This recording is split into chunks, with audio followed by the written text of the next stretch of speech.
नमस्कार दोस्तों, मैं हूं अतुल जैन, आपकी फाइनेंशियल फ्रीडम की यात्रा में आपका दोस्त।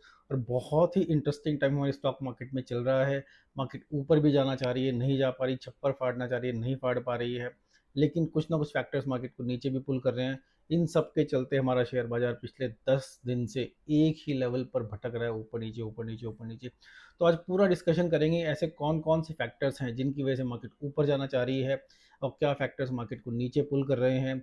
और अगर इंडिया पाकिस्तान की सिचुएशन नहीं होती तो हमारा मार्केट इस समय कहाँ होता, और क्या डायरेक्शन बाजार पकड़ने वाला है, पूरी की पूरी डिस्कशन करेंगे कि यहाँ से मार्केट कहाँ जाएगा। बहुत ही इंटरेस्टिंग आज का डिस्कशन, एक्चुअली बहुत ही इंटरेस्टिंग हमारी मार्केट चल रही है, तो बहुत ध्यान से देखिए। मैंने 12 ऐसे पॉइंट्स, 12 ऐसे फैक्टर्स इकट्ठे किए जिनसे हम ये समझ सकते हैं कि हमारा शेयर बाजार किस मूड में है। तो चलिए शुरू करते हैं वो 12 पॉइंट्स। और एंड में मैं ये भी डिस्कस करूंगा कि इन 12 पॉइंट्स को मिलाकर जुलाकर आपको क्या लगता है, मुझे क्या लगता है खासकर, कि हमारा बाजार कौन सा रुख पकड़ने वाला है, शॉर्ट टर्म में, लॉन्ग टर्म में हमारी मार्केट में क्या होने वाला है। सबसे पहले सबसे जरूरी पॉइंट पकड़ते हैं, वो इंडिया पाकिस्तान वॉर का। देखिए दोस्तों, जब भी वॉर होती है, जब भी कोई लड़ाई होती है, कभी भी स्टॉक मार्केट के लिए अच्छी नहीं होती। रशिया यूक्रेन का युद्ध शुरू हुआ था, सारे दुनिया की मार्केट्स नीचे गिर गई थी। तो वॉर कभी अच्छी नहीं होती, और खासकर जो दो देश लड़ रहे हैं उनके लिए तो वॉर बिल्कुल अच्छी नहीं होती, और बिल्कुल खासकर स्टॉक मार्केट के लिए तो वॉर बहुत ही ख़राब होती है। क्योंकि कहीं ना कहीं इकोनॉमी में स्क्वीज आ जाता है, लोग की स्पेंडिंग कम हो जाती है, कम कंट्री की स्पेंडिंग वैसे बढ़ जाती है। तो थोड़ा सा डिफेंस वाले शेयर्स भले अच्छा करें, लेकिन इन जनरल वॉर का इम्पैक्ट देश के लिए ख़राब ही होता है। तो इस वॉर में कुछ इंटरेस्टिंग होने वाला है। पिछली वॉर की एनालिसिस बहुत ही इंटरेस्टिंग है, जो कि वॉर हुई थी 1999 में, इंडिया पाकिस्तान का जो कारगिल लड़ाई हुई थी। उसके दौरान जो 85-90 दिन वॉर चली थी, उसमें इंडियन स्टॉक मार्केट 30% ऊपर भाग गई थी।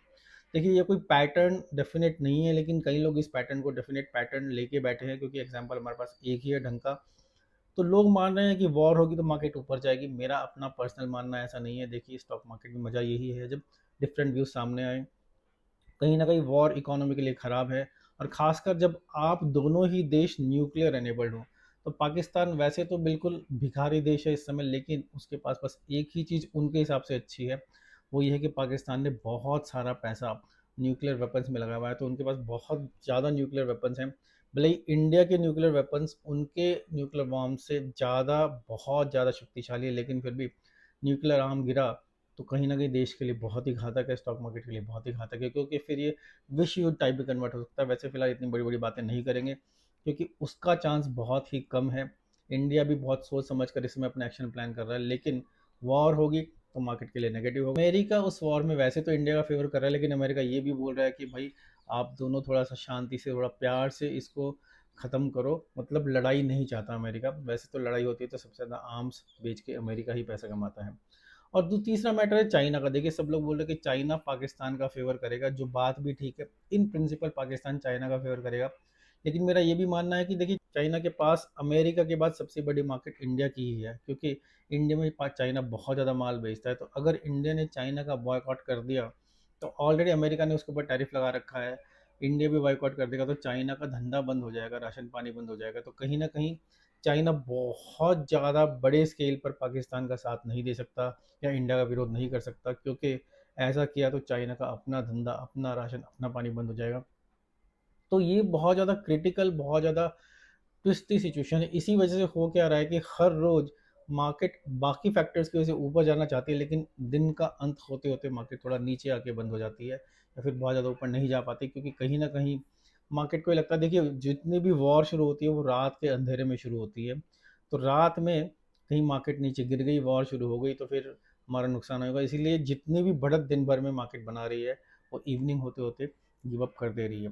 जब वॉर शुरू होगी तो मार्केट ऊपर जाएगी या नहीं जाएगी, मुझे नहीं पता। मुझे नहीं लगता कि वॉर की वजह से बहुत ऊपर जाएगी, लेकिन उस समय बाकी फैक्टर्स मार्केट को ऊपर ले आ सकते हैं। दूसरा पॉइंट है अमेरिका के बाजार। देखिए, पिछले 8-9 दिनों से अमेरिकन मार्केट ऊपर चढ़ती जा रही है। ऐसा नहीं कि सर पर दौड़ लगा रही है, लेकिन लगभग हर रोज मार्केट ग्रीन में बंद हो रही है। दूसरा पॉइंट है अमेरिका के बाजार। देखिए, पिछले 8-9 दिनों से अमेरिकन मार्केट, कई लोग दुनिया के कई विशेषज्ञ ये मान रहे हैं कि ये जो टैरिफ वॉर है बहुत ज़्यादा लो लेवल पे मेलो डाउन हो जाएगा। वैसे तो ट्रंप का कुछ भरोसा नहीं है, कुछ भी हो सकता है, लेकिन फिलहाल टैरिफ की वजह से अमेरिका नहीं डर रहा है। और अगर आप देखो तो एशियन मार्केट्स, जापान की मार्केट भी काफ़ी ऊपर है। तो सबके सब मार्केट थोड़ा अच्छा प्रदर्शन कर रही है। इन जनरल जब ग्लोबल मार्केट अच्छा प्रदर्शन करती है तो हमारे देश की मार्केट भी उछलने लगती है, कूदने लगती है। जो कि उछलना कूदना चाह भी रही है, लेकिन पॉइंट नंबर 1 की वजह से उतना ज़्यादा खुल के सामने नहीं आ पा रही है। सच तो ये है कि अगर इस समय इंडिया पाकिस्तान वॉर की सिचुएशन ना बनी होती तो अमेरिका की इस तेज़ी में भारत ज़रूर पार्टिसिपेट करता और हमारी मार्केट और ऊपर जाती।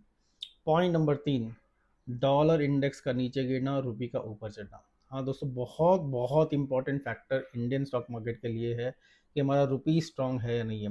रुपी स्ट्रांग होता है तो हमारी मार्केट ऊपर जाती है, रुपी वीक होता है तो हमारी मार्केट नीचे गिरती है। तो रुपी एक तरह से इन्वर्टली रिलेटेड है मार्केट से।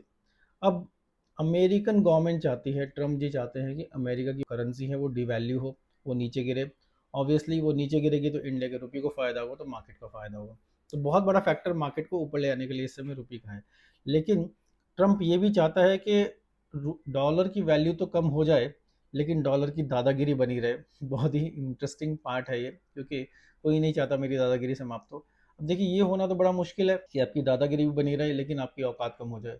लेकिन ये सब कराने के लिए ट्रम्प जो गेम्स बाकी कंट्रीज़ के साथ खेलना चाह रहा है, वो शायद गेम्स इतने ज़्यादा नहीं चल पाए। पर कहीं न कहीं रुपये का स्ट्रेंथन होना इंडिया की एक्सपोर्ट कंपनीज़ के लिए भले ही ख़राब हो, लेकिन बाकी इन जनरल स्टॉक मार्केट के लिए हमेशा ही रुपये स्ट्रॉन्ग, तो हमारी मार्केट स्ट्रॉन्ग, ये एकदम स्टैंडर्ड पैरामीटर सेट है। चौथा बहुत इंपॉर्टेंट पॉइंट है एफआईआईज़, फॉरेन इन्वेस्टिंग इंस्टीट्यूशंस की बाइंग। बहुत ज़बरदस्त खरीदारी वो पिछले 2 महीने से कर रहे हैं, मार्च और अप्रैल में। एक्चुअली वो बहुत बड़ा रीज़न है कि हमारा मार्केट एक इतना बड़ा रिकवर कर गया है, क्योंकि अगर एफआईआईज़ ने ये खरीदारी नहीं की होती या बिक्री की होती तो हो सकता है हमारा स्टॉक मार्केट यहाँ से 10% नीचे होता। लेकिन आपने देखा रिसेंटली लोएस्ट पॉइंट से निफ्टी 10% ऊपर आ चुके, क्योंकि एफआईआईज़ ने मन बना लिया है कि इंडिया में पैसा डालेंगे। क्या आप बिलीव करेंगे, 2024 में एफआईआईज़ ने लगभग 3 लाख करोड़ का माल बेचा। बहुत बड़ी बिकवाली की है। लेकिन इस साल फिलहाल एफआईआईज़ नेट पॉजिटिव हो चुके हैं। तो हमारी मार्केट के ऊपर जाने में बिल्कुल मिस्टेक मत कीजिएगा, सबसे बड़ा हाथ इसमें एफआईआईज़ का है, क्योंकि एफआईआईज़ आते हैं तो अपनी भी हिम्मत बढ़ती है, क्योंकि मार्केट थोड़ा पॉजिटिव डायरेक्शन पकड़ी हुई है। तो इस समय जबकि डॉलर भी थोड़ा वीक हो रहा है, रुपीस स्ट्रेंथन हो रहा है, एफआईआईज़ के लिए वो भी एक अच्छा सिग्नल है, क्योंकि वो जो पैसा लगाएंगे उनका उनको बेटर रिटर्न मिलेगा अगर हमारा रुपया थोड़ा सा स्ट्रांग होता जाए। डॉलर थोड़ा सॉफ्ट रहे, रुपये थोड़ा स्ट्रांग रहे, एफआईआईज़ पैसा डालते रहेंगे, थोड़ा उसका फ्यूचर भी ऐसे ही लगता रहा, तो एफआईआईज़ इन्वेस्टमेंट बनी रहेगी, क्योंकि एफआईआई इन्वेस्टमेंट इसमें सबसे बड़ा फैक्टर है कि हमारा मार्केट ऊपर जाने के लिए तड़प रहा है, बिछल रहा है, मिचल रहा है। दोस्तों, पांचवा बहुत ज़्यादा इंपॉर्टेंट पॉइंट है कच्चा तेल का। कच्चे तेल का प्राइस काफ़ी समय से थोड़ा सा नीचे है और नीचे ही चलता जा रहा है, तो जो कि बहुत अच्छा है इंडियन स्टॉक मार्केट के लिए, क्योंकि हमारे देश की 80% तेल की रिक्वायरमेंट बाहर से आती है, इंपोर्ट होती है। इंपोर्ट करने में डॉलर खर्च होता है। तो कच्चा तेल जितना सस्ता होगा हमारे देश में पेट्रोल उतना सस्ता आएगा। भले ही उस पेट्रोल को इंडियन गवर्नमेंट 200 रुपये में बेचे या 50 रुपये में बेचे, लेकिन जो इम्पोर्ट का बिल है अगर वो कम हो गया, उसमें हमें कम डॉलर्स देने पड़े, हमारे देश के लिए बहुत अच्छा है। तो फिलहाल कच्चा तेल थोड़ा लोअर लेवल्स पे चल रहा है, तो ये स्टॉक मार्केट के लिए अच्छा है, पॉजिटिव साइन है। आइडियली जब कच्चा तेल नीचे गिरता है तो हमारी मार्केट ऊपर जाती है, तो फिलहाल उस मामले में हम बढ़िया कर रहे हैं। जो छठा पॉइंट है, पॉजिटिव पॉइंट है, वो है डीआईआईज के पास जो कैश रिजर्व बैठा है। देखिए, हमारे देश में हर महीने 26,000 करोड़ रुपए की तो केवल एसआईपी ही होती है इंडियन स्टॉक्स में। तो हर महीने 26,000 करोड़ रुपया तो आना ही है स्टॉक्स में, क्योंकि आप और हम अधिकतर नौकरी वाले लोग एसआईपी, मंथली एसआईपी करके स्टॉक्स खरीदते हैं। तो डीआईआईज के पास वो पैसा हर महीने आ रहा है, प्लस डीआईआईज थोड़ा मार्केट की अनसर्टेनिटी को लेके थोड़ा सा कैश में भी बैठे हैं। तो मतलब जब भी सिचुएशन थोड़ी सी नॉर्मल आई हुई होगी, थोड़ी अच्छी होगी, तो वो बहुत ज़्यादा पैसा मार्केट में डालने में इंटरेस्टिंग होंगे।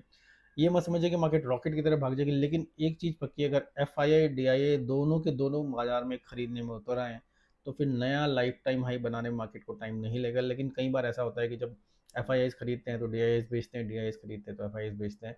ये इन दोनों की कुछ साठ गांठ ऐसे चलती रहती है। लेकिन फिलहाल डीआईआईज के पास बहुत सारा कैश है जिस पर वो बैठे हैं, और बहुत समय तक डीआईआईज कैश पे नहीं बैठ सकते, क्योंकि डीआईआईज को जो पैसा आपने एसआईपी में जो पैसा लगाया है वो उनको पैसा लगाने के लिए लगाया है ना, खाली लेके बैठने के लिए तो नहीं लगाया। तो एफ और डी दोनों की वजह से मार्केट थोड़ा ऊपर जाने के लिए उछल रही है। सातवां पॉइंट ये है दोस्तों, जो कि हमारी क्वार्टरली अर्निंग्स, Q4 की जो अर्निंग्स है, मतलब साल भर का जो कंपनी का रिजल्ट है, खासकर Q4 का, वो कोई ऐसी खराब नहीं आई। अगर आप देखो, रिलायंस की अर्निंग्स तो इतनी स्ट्रांग है।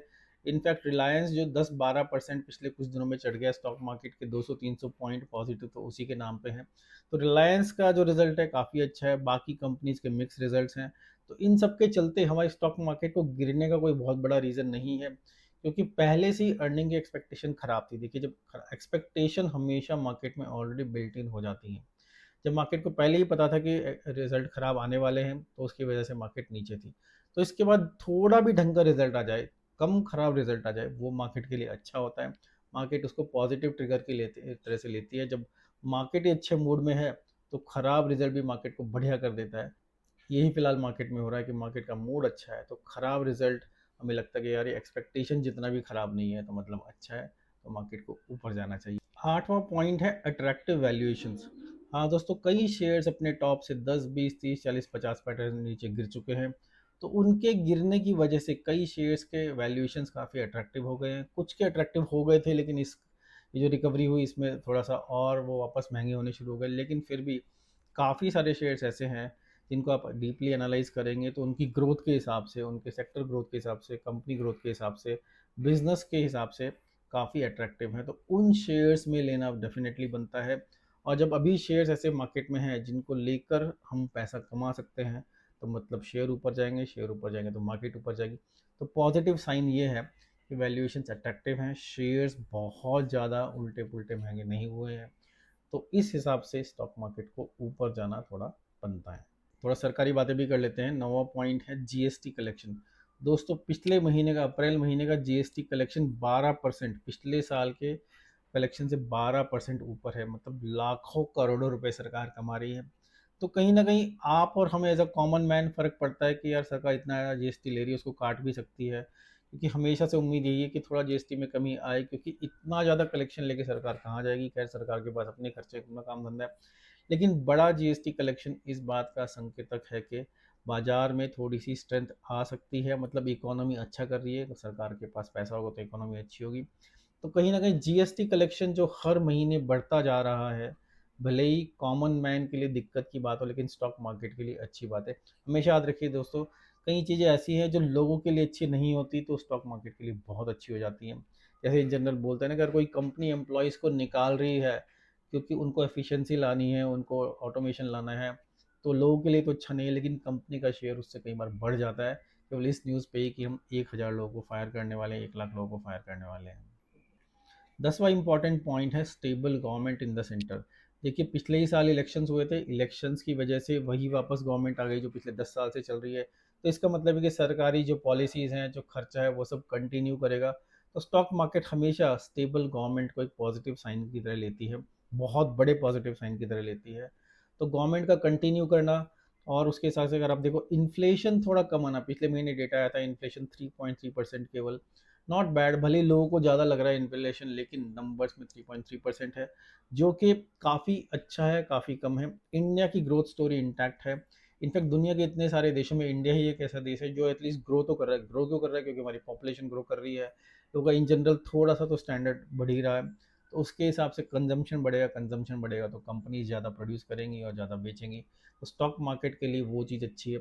अगली चीज़ है हमारा जीडीपी। जीडीपी जो 5.4% आया है, वो देखिए वैसे तो एस्टिमेट से थोड़ा कम है, लेकिन फिर भी दुनिया भर के देशों के बेस्ट जीडीपीज में हमारा जीडीपी इस समय आता है। ऑब्वियसली उसका रीज़न भी थोड़ा सा यही है कि हमारी पॉपुलेशन बढ़ती जा रही है, थोड़ा स्टैंडर्ड ऑफ लिविंग बढ़ रहा है। तो ये सब फैक्टर्स एक तरह से ये दिखाता है कि हमारी मार्केट थोड़ा ग्रोथ की तरफ अग्रसर है। हमारी मार्केट बढ़ती रहेगी, क्योंकि काफ़ी दुनिया के देश ऐसे हैं जो कि इस समय डी ग्रो हो रहे हैं, जिन्होंने ग्रो करना बंद कर दिया। हम उन देशों में से नहीं हैं। स्टेबल गवर्नमेंट, अच्छा जीडीपी, नॉमिनल ग्रोथ काफ़ी डिसेंट है हमारी, तो उसके हिसाब से हमारी मार्केट को बढ़ना निश्चित है। 11वां पॉइंट है हमारा आरबीआई। आरबीआई की मॉनेटरी पॉलिसीज। देखिए, आरबीआई ने रेट कट्स किए जिससे कि मार्केट को बूस्ट मिला। वो बूस्ट इतना मिला कि मार्केट केवल रेट कट पे ही बैंकिंग शेयर्स भाग गए और मार्केट भाग गई। कहीं ना कहीं हमें लग रहा है कि आरबीआई इस साल और अगली पॉलिसी में और एक बार रेट कट कर देगा, तो उससे रेट कट होगा तो लोगों को थोड़ा सा इंटरेस्ट रेट कम होगा, उससे लोग लोन ज़्यादा ले पाएंगे, कंपनीज लोन ज़्यादा ले पाएंगी, मार्केट ऊपर जाएगी। तो आरबीआई हमारा बहुत ज़्यादा प्रोएक्टिव है। तो ये जो नए हमारे गवर्नर आए हैं आरबीआई के, वो बहुत अच्छा काम कर रहे हैं फिलहाल, तो मार्केट के लिए प्रोएक्टिव काम कर रहे हैं। तो उसकी वजह से भी स्टॉक मार्केट पॉजिटिव डायरेक्शन में फिलहाल देख रही है, उसका रिजल्ट साफ साफ हमें। 12वां बहुत ज़्यादा इंपॉर्टेंट पॉइंट है बैंकिंग शेयर्स। देखिए दोस्तों, बैंकिंग शेयर्स, बैंक निफ्टी जो है लाइफ टाइम हाई पर बैठा है, एक आधा परसेंट ही उससे नीचे है। इतने खराब माहौल में भी, जैसे मैंने बोला, आरबीआई ने भी थोड़ी बैंक्स की मदद की, क्योंकि आरबीआई जो भी पैसा इकोनॉमी में डालती है बैंक्स के थ्रू आता है। और बैंक इसमें बहुत अच्छे मूड में हैं। आईसीआईसी बैंक, एचडीएफसी बैंक, इन दोनों के रिजल्ट्स भी अच्छे हैं और लाइफ टाइम हाई पर ये दोनों, जब इतने बड़े बड़े दिग्गज लाइफ टाइम हाई पर बैठे हैं तो मार्केट को तो ऊपर होना ही है। तो इस समय मार्केट की रैली अगर आप देखो, आईसीआईसीआई, एचडीएफसी और रिलायंस बैंक्स ने कुछ ऐसे शेयर्स ने ऊपर किए हुए, लेकिन फिलहाल मार्केट के लिए बहुत पॉजिटिव सेंटीमेंट बैंक्स के थ्रू है। हमेशा याद रखिए दोस्तों, जिस देश की इकोनॉमी अच्छी राह पर चलने वाली लगती है उसमें बैंकिंग शेयर्स हमेशा अच्छा करेंगे। तो आपको कभी भी इंडिया की इकोनॉमी में पार्टिसिपेट करना है, कंपनीज आपको समझ में नहीं आ रही, तो इंडिया के बड़े बड़े बैंक, अच्छे बैंक में पार्टिसिपेट कर सकते। तो फिलहाल बैंकिंग शेयर्स बहुत अच्छे लग रहे हैं, रिजल्ट्स भी अच्छे, और उसके हिसाब से जब इंटरेस्ट रेट कम होगा अभी, तो बैंक्स के पास भी लिक्विडिटी ज़्यादा आएगी, बैंक ज़्यादा लोन देंगे और उस सब लोन का डायरेक्ट इम्पैक्ट बिजनेसेस में आएगा और वो बिजनेसेस फिर वापस स्टॉक मार्केट में रिफ्लेक्ट करेंगे। तो बैंकिंग शेयर्स बहुत दमदार हैं, और बैंक निफ्टी और जितने एनबीएफसीज भी सबके सब अगर आप देखो तो उनकी वजह से स्टॉक मार्केट काफ़ी पॉजिटिव मूड में है। तो दोस्तों ये हैं हमारे वो 12 पॉइंट्स जिनकी वजह से स्टॉक मार्केट ऊपर नीचे हो रही है। आपने देखा होगा पॉजिटिव पॉइंट्स काफ़ी ज़्यादा हैं, लेकिन फिलहाल थोड़ा सा इंडिया पाकिस्तान की वजह से, इंडिया पाकिस्तान सिचुएशन की वजह से हम ऊपर छप्पर फाड़ने के लिए बहुत जल्दी तैयार नहीं हो रहे हैं। लेकिन ऑलरेडी मार्केट 12% अपने लोएस्ट पॉइंट से ऊपर आ चुकी है, ये चीज़ याद रखिए। तो कहीं ना कहीं थोड़ी सी हमने कवर अप रैली कर भी ली है और ऊपर भाग भी गए। तो बहुत ज़्यादा ऐसे नहीं भागेंगे कि नया लाइफ टाइम हाई बन के उससे और हम 10% ऊपर भाग जाए। कहीं ना कहीं हमारी मार्केट इस समय इस स्थिति में है कि अगर 5-10% ऊपर चढ़ गई तो वैल्यूएशंस वापस महंगे हो जाएंगे, कई लोग वापस साइडलाइन पर आ जाएंगे। लेकिन बहुत कुछ डिपेंड करता है कि एफ का मूड क्या है। डीआईज का मूड तो हमेशा नेट नेट तो बाइंग का ही होता है, क्योंकि उनके पास कोई और चॉइस ही नहीं है। तो एफ आई आई के मूड पे सारी की सारी मार्केट डिपेंड करती है। मार्केट ऊपर जाती है तो रिटेल इन्वेस्टर्स का, जो आप मेरे जैसे लोग जो अपने अकाउंट में लॉग इन करके शेयर्स खरीदते बेचते हैं, उनका मूड भी अच्छा हो जाता है, क्योंकि रिटेल इन्वेस्टर थोड़ा सा हमेशा यही बेवकूफ़ी करता है कि मार्केट को हाईएस्ट पॉइंट्स पर खरीदता है, लोएस्ट पॉइंट्स पर बेचता है। लेकिन ये सब चीज़ें इस समय मार्केट के लिए अच्छे इंडिकेटर्स दे रही है, बस थोड़ा सा इंतजार है इंडिया पाकिस्तान वॉर का क्या होगा। सबसे बड़ी अनसर्टेनिटी, अनिश्चितता इस समय हमारी स्टॉक मार्केट को इंडिया पाकिस्तान की वॉर को लेकर है। देखिए दोस्तों, जब 2 साल पहले रशिया यूक्रेन का युद्ध शुरू हुआ था, क्या आप बिलीव करेंगे, 2 साल की लड़ाई अब तक चल रही है। इंडिया पाकिस्तान दोनों में से किसी की इतनी कैपेसिटी नहीं है कि 2 साल किसी भी लड़ाई को खींच सके। कुछ महीने खींच ली तो पाकिस्तान नंगा हो जाएगा, बहुत ज़्यादा खींच ली तो इंडिया का भी हाल कोई बहुत अच्छा तो नहीं होगा। तो वो अनसर्टेनिटी बहुत बड़ी है, क्योंकि वॉर लंबी चलेगी तो कहीं ना कहीं न्यूक्लियर कंट्रीज़ हैं तो बहुत मेजर इम्पैक्ट स्टॉक मार्केट पर आ सकता है। और उसी वजह से एक वही रीज़न है कि मार्केट बढ़ रही है। इनफैक्ट कई लोगों को, मेरे को भी ये आश्चर्य हो रहा है कि जितनी बढ़ी हुई है वो भी थोड़ा ज़्यादा है। इसका मतलब ये भी, अगर मार्केट सब चीज़ जानते हुए मार्केट थोड़ा ऊपर की तरफ है, तो इसका मतलब ये है कि कोई बड़ा वॉर होने का संकेत नहीं है। बड़ा वॉर होना होता तो या तो हो चुका होता, लेकिन इंडिया कोई ना कोई फॉर्म में पाकिस्तान से बदला तो ज़रूर लेगा। वो बदला कितना बड़ा होगा कितना छोटा होगा वो हमें नहीं पता, लेकिन वॉर या फिर बड़ी वॉर की सिचुएशन फिलहाल नहीं लग रही है। इम्पॉर्टेंट चीज़ ये भी है कि अगर लड़ाई होगी तो लड़ाई के बाद क्या होगा। देखिए, लड़ाई के बाद इन जनरल मार्केट ऊपर ही जाएगी, क्योंकि वापस स्पेंड बढ़ेगा, खर्चा बढ़ेगा तो कंपनीज का मुनाफा होगा। तो हमेशा यही देखा गया कि वॉर के बाद इकोनॉमी जब संभलती है तो मार्केट के लिए अच्छा होता है। वॉर के दौरान इकोनॉमी कितनी गिरी या फिर मार्केट कितनी गिरी वो हम इस समय नहीं कह सकते, लेकिन फिलहाल कोई बड़ी वॉर के संकेत नहीं नज़र आ रहे हैं। पर कहीं ना कहीं स्टॉक मार्केट केवल लड़ाई का, वॉर का शुरू होने का, उसके ख़त्म होने का इंतजार कर रही है। तो दोस्तों, ये 12 पॉइंट्स में पूरा समराइज़ कर दिया कि हमारी मार्केट का क्या मूड है इस समय, क्या करना चाह रही है और क्या नहीं कर पा रही है। और देखते हैं कि अगले कुछ दिन, आई थिंक ये मई का जो महीना है बहुत बहुत ज़्यादा इंपॉर्टेंट है। ये ऑलरेडी पहलगाम अटैक को 15 दिन के करीब हो चुके हैं, तो बहुत ज़रूरी बनता है कि कुछ ना कुछ मार्केट करे, क्योंकि इंडिया में वॉलेटिलिटी इंडेक्स, इंडिया विक्स बहुत ज़्यादा हाई है, मतलब कि कुछ ना कुछ बड़ा होने का चांस बहुत ज़्यादा है। और जब तक कुछ बड़ा नहीं हो जाता तब तक मार्केट थोड़ा अनसर्टेन मोड में रहेगी। बहुत ज़्यादा ऊपर नहीं जाएगी, इतना गारंटीड है, लेकिन हर रोज़ ऐसा लगता है कि कल मार्केट गैप अप ओपन करेगी, नया हाई बनाएगी, नया हाई बना भी रही है, लेकिन थोड़े थोड़े पॉइंट से बना रही है। इन जनरल मार्केट कॉन्सॉलिडेट कर रही है, जिसको मैं बोलता हूँ time pass, time pass, time pass. और जब तक ये वॉर नहीं हो जाता तब तक मार्केट टाइम पास करेगी, उसके बाद ही कोई परफेक्ट डायरेक्शन पकड़ेगी। लेकिन हाँ, वीपर का ट्रेंड थोड़ा लंबा हो सकता है, भले ही बड़ा बड़ा ट्रेंड ना हो, ये भी है। तो चलिए देखते हैं आगे क्या होगा। आशा करता हूँ वीडियो आपको पसंद आई होगी। वीडियो को लाइक कीजिए, और के साथ शेयर कीजिए, चैनल को सब्सक्राइब कीजिए। आपकी फाइनेंशियल फ्रीडम की यात्रा में आपका दोस्त अतुल जैन आपसे लूँगा विदा। अब फिर लेकर आऊँगा आपके लिए कोई बहुत ही इंटरेस्टिंग एनालिसिस, इंटरेस्टिंग वीडियो। नमस्कार।